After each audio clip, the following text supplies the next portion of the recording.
आज हम श्रीमद् भागवतम के चौथे स्कंद के 12वें अध्याय के श्लोक संख्या 19 को पढ़ रहे हैं और उसको समझने की कोशिश कर रहे हैं।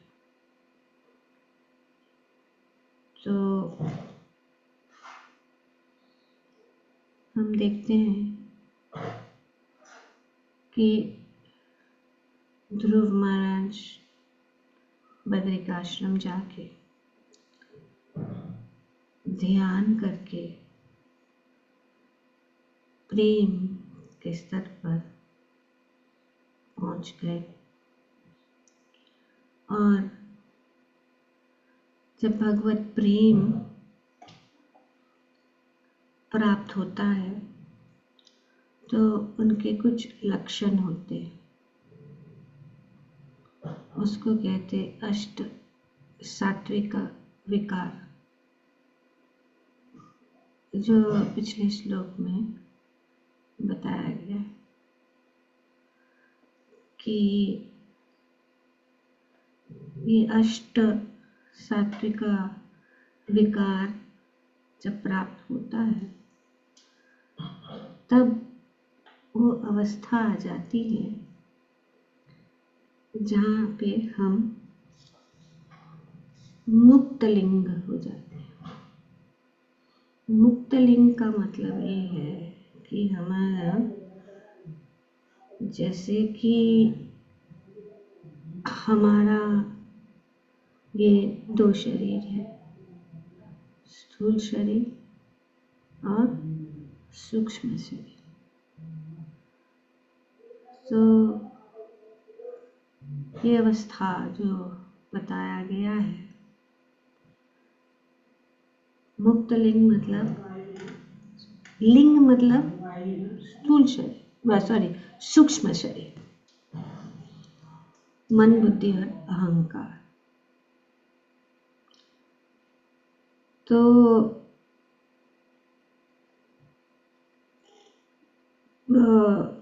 प्रभुपाद जी ने अपने तात्पर्य, पिछले श्लोक के तात्पर्य में ये बताया था बहुत स्पष्ट रूप से कि जब मनुष्य अपने देह को त्यागता है ना, तो क्या हो जाता है कि ये सूक्ष्म शरीर जो है वो हमें दूसरे शरीर में ले जाता है ना, ये सूक्ष्म शरीर। तो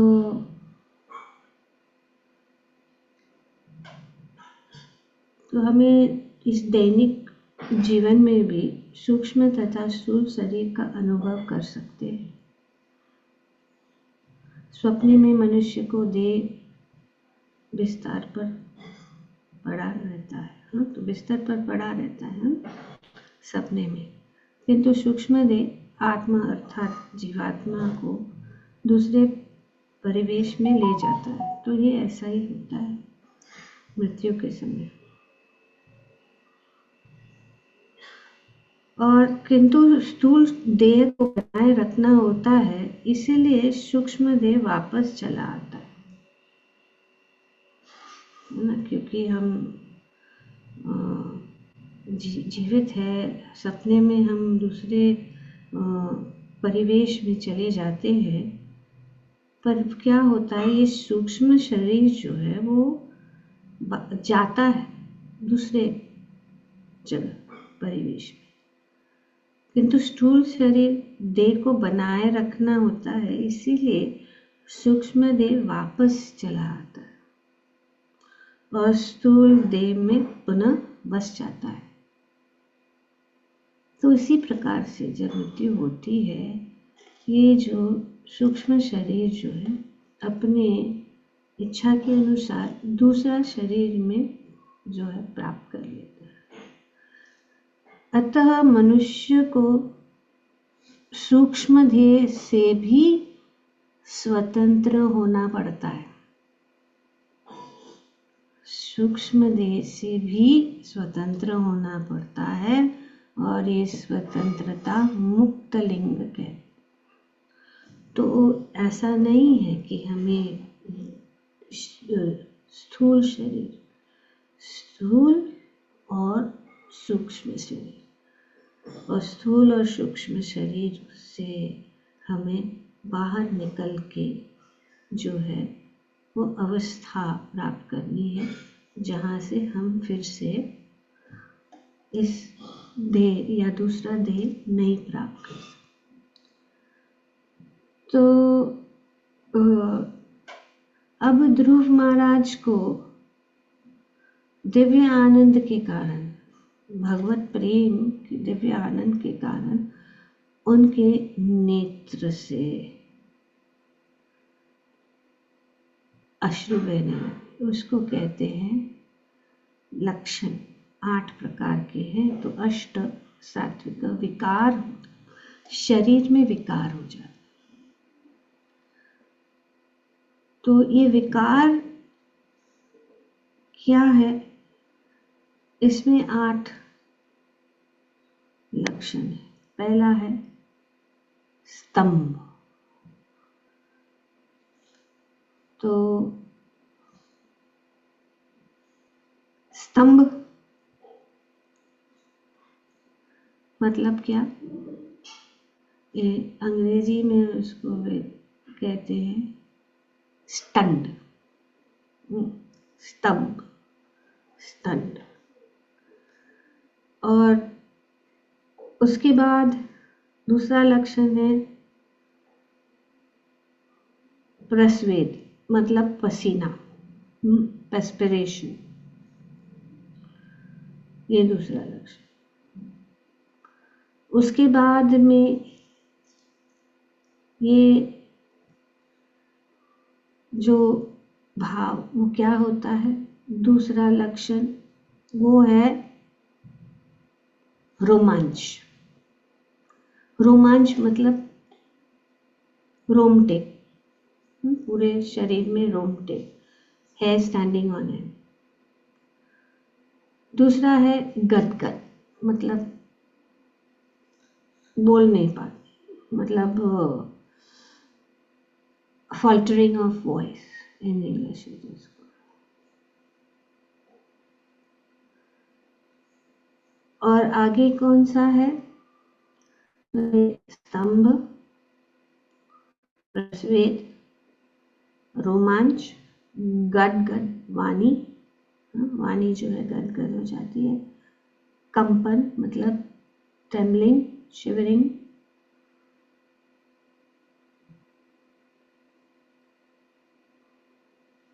और विवर्णता। विवर्णता मतलब शरीर का रंग जो है पेल, लाइक फेड हो जाता है, फेडिंग ऑफ बॉडीली कलर। और अश्रु, अश्रु और फिर मूर्छा। तो ये जो अष्ट सात्विक विकार शरीर में आ जाए, तो ये what was the last one? मूर्छा अश्रु के बाद devastation. They say devastation means just of the whole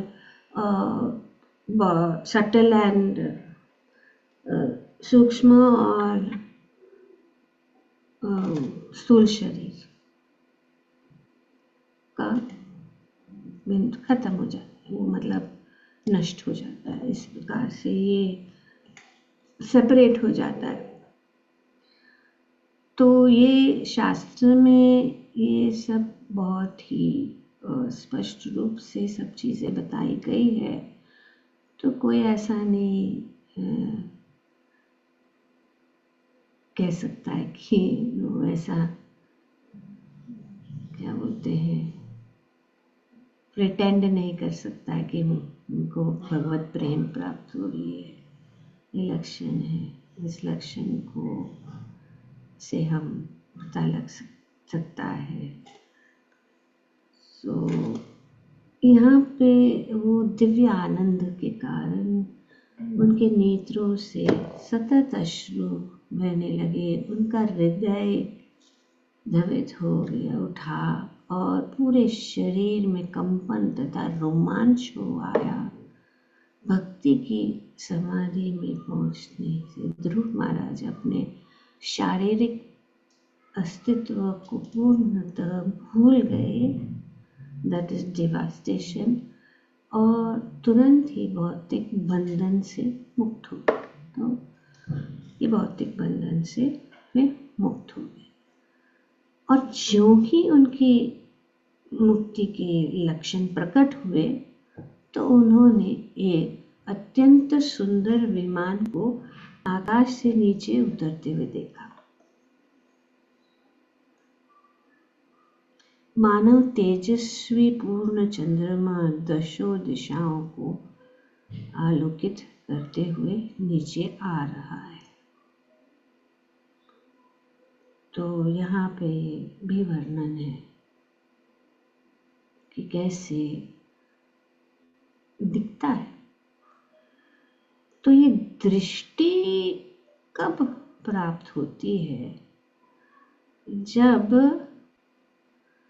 Divya ज्ञान, इंद्रियातीत ज्ञान अंततः आत्मज्ञान हो जाता है। तो ये प्रभुपाद जी अपने तात्पर्य में बहुत अच्छी तरह से बताते हैं कि अर्जित ज्ञान कई प्रकार के, जैसे कि प्रत्यक्ष का ज्ञान, अधिकारियों से प्राप्त ज्ञान, दिव्य ज्ञान, इंद्रियातीत ज्ञान और अंततः आत्मज्ञान।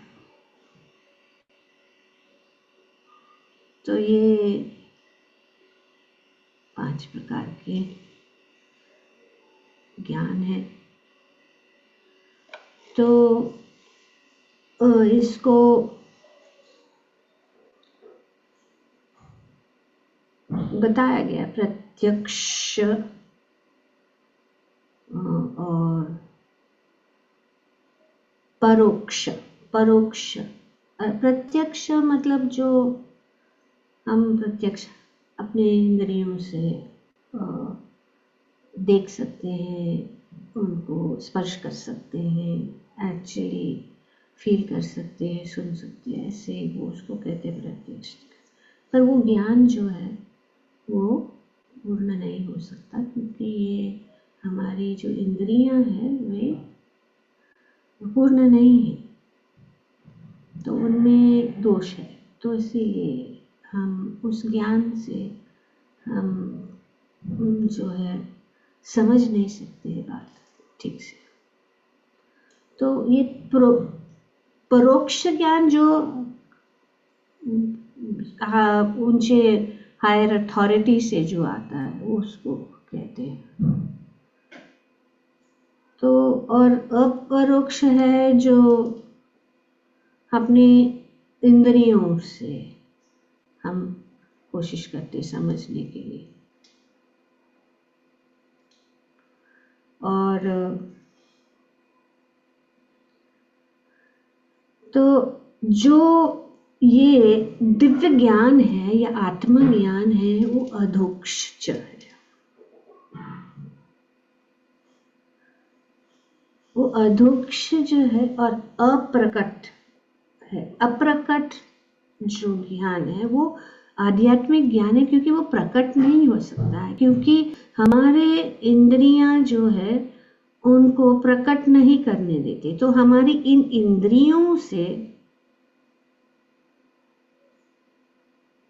जो है हम समझ नहीं सकते।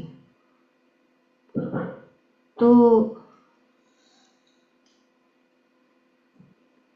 ये जो ज्ञान बताया गया यहाँ पे वो अधोक्ष या अप्रकट ज्ञान जो उस ज्ञान के लेवल तक पहुंचने से हम देख सकते हैं। जैसे उन्होंने देखा तो वो विजन आ जाता है, वो विजन मिल जाता है जिससे हम देख सकते हैं, नहीं तो ये अप्रकट है। तो इसीलिए जब हमारी इंद्रियां और हमारा सूक्ष्म और स्थूल शरीर जो है मुक्त हो जाता है इस भौतिक चीज़ों से, इस भौतिक जगत से, तो उस ज्ञान से, ये अप्रकट ज्ञान से, तो इस प्रकार से ये अप्रकट ज्ञान वो परमहंस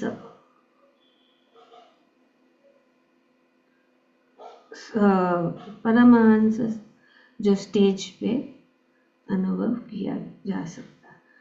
तो जब मनुष्य अवरोह विधि से ज्ञान प्राप्त करने की अवस्था को लांघ जाता है तो वह तुरंत दिव्य पथ पर को प्राप्त कर सकता। तो ये अवरोह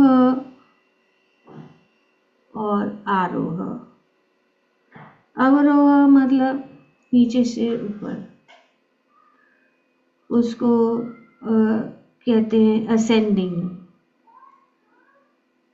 और असेंडिंग नॉलेज। तो एक तो है असेंडिंग और डिडक्टिव, और दूसरा है इंडक्टिव नॉलेज, जो नीचे से, जो अपनी इंद्रियां, अपने मन और अपनी बुद्धि से जो हम समझने की कोशिश करते हैं, तो वो जो है उस ज्ञान को यहाँ पे अवरोह विधि कहते हैं, अवरोह विधि। सो ये अवरोह विधि से, क्योंकि हमारी इंद्रियां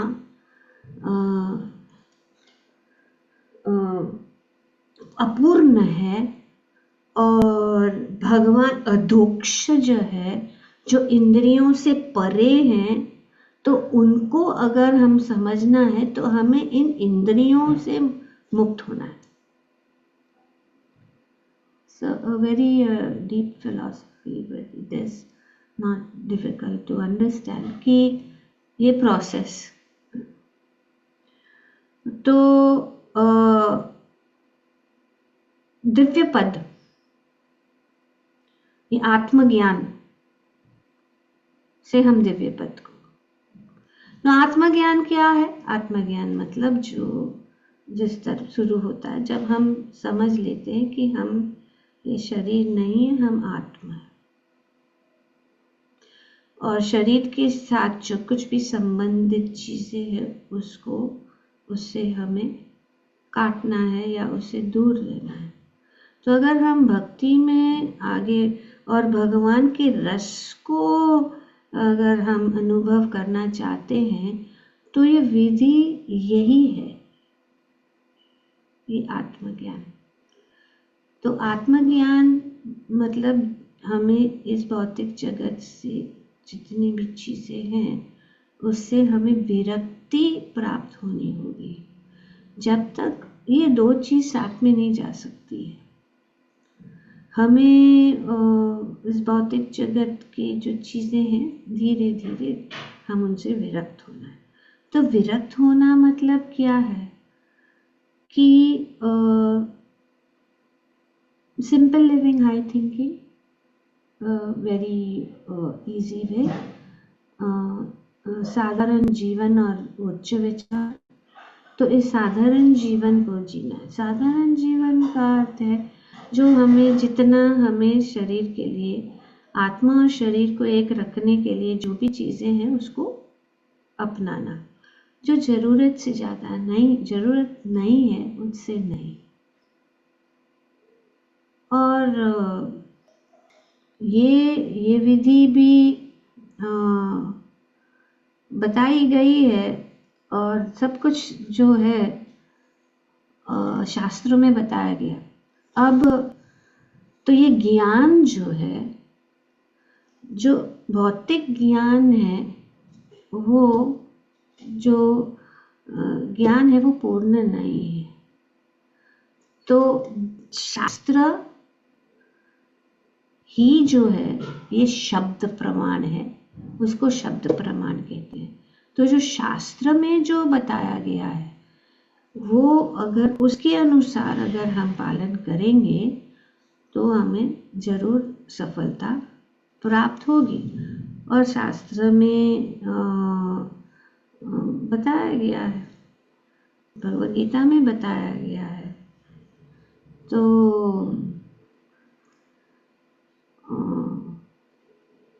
जैसे कि श्री रूप गोस्वामी ने हमें बताया है कि कौन चीज़ें अनुकूल है और कौन सी चीज़ें प्रतिकूल है। तो सब मार्ग हमारे पास है, सब डायरेक्शन है। ऐसा नहीं कि यहाँ पे बता के हमें छोड़ दिया है, शास्त्र में सब डायरेक्शन है। और भगवान ने भगवद गीता में वेरी क्लियर शॉर्ट में सब डायरेक्शन दिया। अगर भगवद गीता के जो आदेश जो भगवान ने दिया है उसको हम पालन करें तो हम जरूर मुक्त हो जाएंगे और भगवत प्रेम की प्राप्ति कर पाएंगे। तो क्या करना है, साधारण जीवन और उच्च विचार मतलब शास्त्र के ज्ञान, शास्त्र का ज्ञान। तो रूप गोस्वामी बताते हैं जैसे कि उपदेश अमृत में कि अत्याहार प्रयसश्च प्रजल्पो नियमग्रह है ना, जनसंगश्च लौल्यम च सद्भिर्भक्ति विनश्यति। तो अत्याहार, ज़्यादा ज़रूरत से ज़्यादा खाना, ज़रूरत से ज़्यादा प्रयास। बहुत कुछ चीज़ हमको चाहिए, ठीक है, पर अगर नहीं प्राप्त हो तो ओवर एंडेवरिंग नहीं होना चाहिए। उससे हमारा समय भी नष्ट होता है और हम भक्ति नहीं कर सकते। प्रजल्प मतलब यहाँ वहाँ की बातें नहीं करनी है ना, और नियमों का पालन करना है। सुबह को जल्दी उठना, जप करना, भागवतम सुनना, भगवान को केंद्र बिंदु बना के अपना जीवन बनाना, अपने जीवन को चलाना। और जनसंग, give up the association of non devotees. जितना हम सोशल करेंगे, जितना हम जो जनसंग करेंगे, जो होली माइंडेड पीपल है ना, तो give up association of that is जनसंग।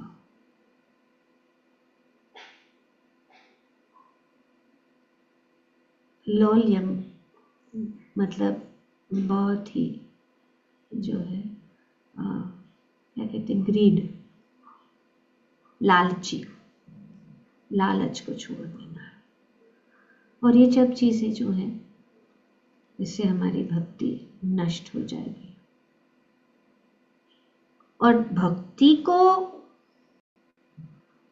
भी ये 6 चीज़ें हैं जो भक्ति को नष्ट करती हैं। 6 चीज़ें हैं जो भक्ति को क्या करती है, अनुकूल बनाती है। उत्साहन, निश्चयात्, धैर्यात्, तत्कर्म प्रवर्तन, संगत त्याग, सतोवृत्ति, सद्वीर भक्ति प्रसिद्धते। तो उत्साहित रहना हमेशा भगवान की सेवा में, भगवान के विषय में सुनने में, श्रवणम कीर्तनम विष्णु स्मरणम पाद सेवनम अर्चनम वंदनम दास्यम साक्यम आत्मनिवेदनम। नवदा भक्ति के इसमें हमें उत्साहित रहना है और निश्चित होना है। जब तक हम निश्चय, ये भी एक स्टेज है ना, श्रद्धा, साधु संग, फिर क्या है, श्रद्धा, साधु संग, अनर्थ निवृत्ति, निष्ठा। तो निष्ठा तक पहुंचना है, तो निष्ठा होनी चाहिए, फर्म कन्विक्शन, कॉन्फिडेंट होना, फर्म कन्विक्शन। तो कन्विक्शन के लिए शास्त्र का अध्ययन बहुत जरूरी है। शास्त्र से हमारा कन्विक्शन स्ट्रांग हो जाएगा। और धैर्यात, वो बहुत इम्पोर्टेंट है। उत्साह, निश्चय या धैर्यात, ये 3 चीज़ें। पेशेंस, श्रद्धा और सबूरी, पेशेंस होना चाहिए। और आज का जो जमाना है वो इतना फास्ट है कि सब कुछ इतना जल्दी मिल जाता है कि हमें वो पेशेंस ही में हम खो चुके, धैर्य खो चुके हैं हम। तो भक्ति में धैर्य होना बहुत जरूरी है। और जो भी तत्कर्म जो भी भक्ति के लिए अनुकूल है उसको करना है। और संग त्याग, फिर से यहाँ पे बताया गया, giving up the association of non devotees.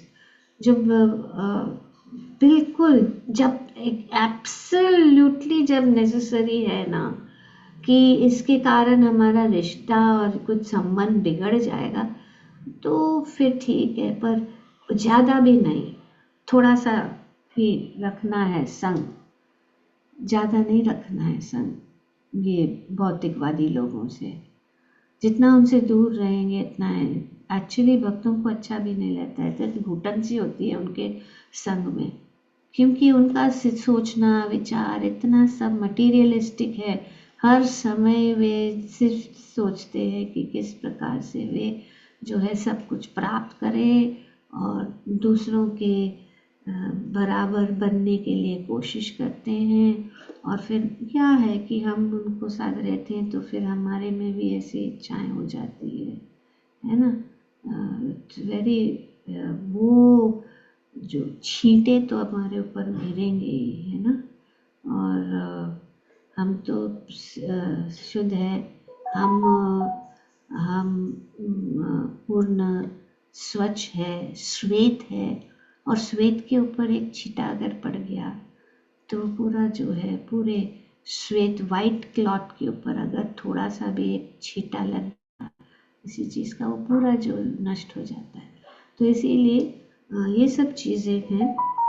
तो ध्रुव महाराज ने इस प्रकार से देहात्म बुद्धि से मुक्त होकर दिव्य ज्ञान को प्राप्त किया। दिव्य ज्ञान यही है कि हम भगवान के विषय में अपना जो ज्ञान है वो जाने।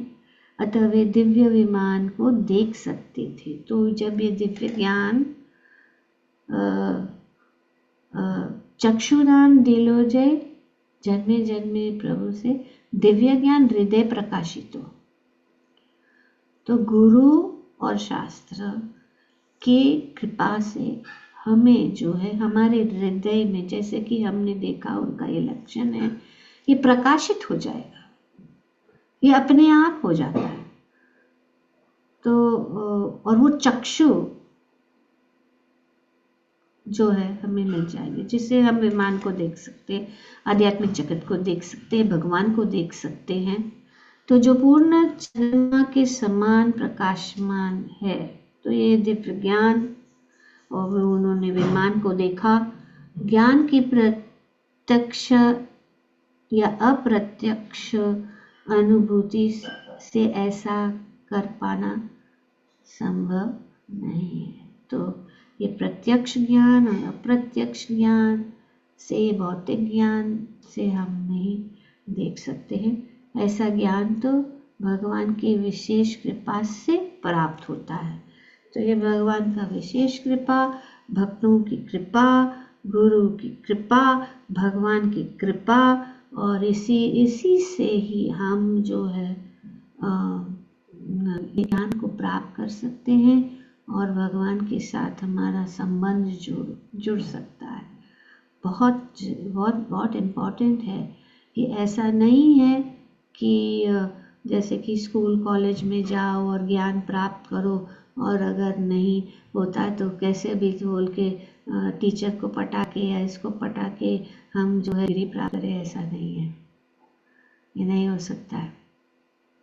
ये दिव्य ज्ञान है, और दिव्य ज्ञान और भक्ति भौतिक जगत के जैसा नहीं है। ये प्राप्त की जाती है कृपा से, अहेतुकी कृपा भगवान की।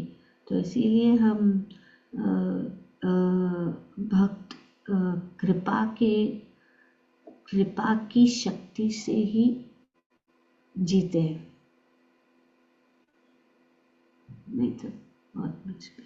किंतु भक्ति या कृष्ण चेतना की ओर क्रमशः अग्रसर होने से मनुष्य ज्ञान के इस पथ को प्राप्त कर सकता है। तो भक्ति या कृष्ण चेतना, तो यही है solution to all problems. Solution to all problems भक्ति, solution to all problems Krishna चेतना, और इससे हम हमेशा के लिए मुक्त होकर भगवत नाम वापस जा सकते हैं। ग्रंथराज श्रीमद् भागवतम की जय। ओम तत्सत।